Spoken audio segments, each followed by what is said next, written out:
সামাজিক কর্মকাণ্ডে বরাবরই এগিয়ে উদয়পুরের হেল্পিং হ্যান্ড সোসাইটির সদস্যরা।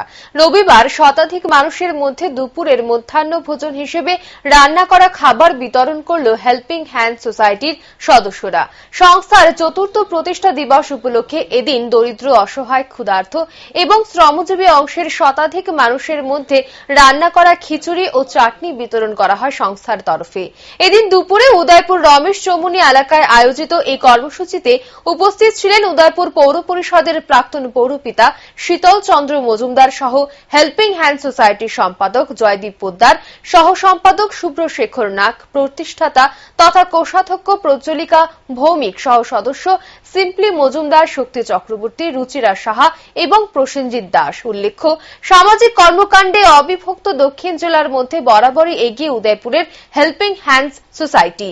বছরের প্রতিনিয়তই নানা সামাজিক ও সচেতনতামূলক কর্মকাণ্ডে নিজেদেরকে জড়িত রাখেন হেল্পিং হ্যান্ডস সোসাইটির সদস্যরা। আমাদের উদয়পুরে হেল্পিং হ্যান্ড সোসাইটির পক্ষ থেকে আমাদের বিভিন্ন প্রোগ্রাম করা হয় প্রতি বছর। আজকে তাদের এই সোসাইটির চতুর্থ বর্ষে উপস্থিত ছিল। প্রতি বছরে তারা বিভিন্ন প্রোগ্রাম করে গরিব মানুষের মধ্যে খাদ্য বিতরণ করে, ফল বিতরণ করে।